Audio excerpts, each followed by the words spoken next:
안녕하세요. 김민석 변호사입니다. 오늘의 주제, 명절 연휴 후 이혼 상담을 오시는 분들의 특징, 지금부터 알아보겠습니다. 첫 번째, 부모님과의 관계가 지나치게 돈독한 경우. 결혼을 하게 되면 부모님이 있는 기존의 가족에서 벗어나서 배우자와 새로운 가족을 형성하게 됩니다. 그럼에도 부모님과의 관계는 여전히 지속되게 되는데요. 가족 문화에 따라 부모님과의 관계가 얼마나 가까운지, 생활에 얼마만큼 상호간의 삶에 영향을 주는지에 차이가 있습니다.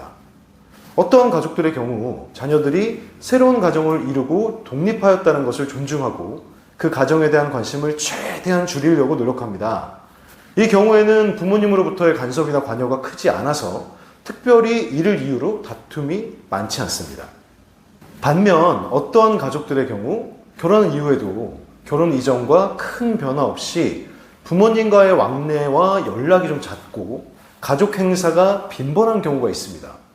이러한 가족 같은 경우에는 자녀들의 생활에 대해서 부모님들이 관심이 굉장히 많으셔서 더 도와주려는 성향도 있지만 동시에 생활 방식에 대해서 조언을 많이 하는 경향이 있기 때문에 배우자가 스트레스를 받는 경우가 많습니다. 즉, 명절 연휴 후 이혼 상담을 오시는 분들의 특징, 첫 번째, 부모님과의 관계가 지나치게 돈독한 경우입니다. 두 번째 특징, 부모님과의 중재 역할을 못하는 사람. 명절에는 당연히 가족 행사가 많아지고 가족 간에 같이 있을 시간이 많아지게 되는데요. 이 경우 서로 다른 경험, 생활 방식, 생활 패턴에 의해서 누군가는 다른 사람의 생활 패턴이나 생활 방식에 맞춰야 하고 서로 다른 생활 방식에 대한 이해의 부재로 갈등이 발생하기도 합니다.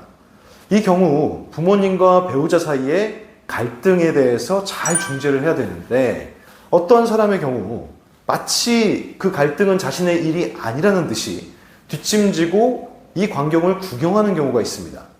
그럴 경우 갈등을 겪는 배우자는 자신이 마치 남의 가족 안에서 홀로 남겨져서 박해를 받고 있다고 느끼고 방관하는 배우자에 대해서 큰 실망과 그리고 배신감마저 들게 되죠.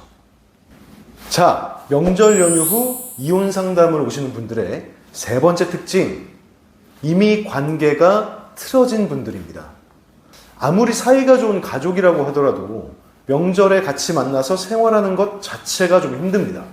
그런데 이미 명절 이전부터 갈등이 깊어서 배우자에 대한 미움이 커져 있는 사람들에게 배우자의 가족들과의 생활을 길게 하게 되는 명절은 얼마나 힘들까요?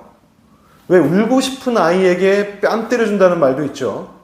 안 그래도 이혼에 대해서 생각을 하고 있었는데 명절을 겪으면서 그 인내의 한도치를 넘어서 이혼을 결정하는 경우가 많습니다. 실질적으로 저희 법인의 경우도 매해 명절 이후 이혼 상담 문의가 크게 증가하는 것으로 보아 이를 확인할 수 있었습니다. 오늘은 명절 연휴 후 이혼하는 사람들의 특징에 대해 알아봤습니다. 다가온 추석 연휴 건강하고 무탈하게 보내시기를 응원하겠습니다. 특징연구소를 시청해 주셔서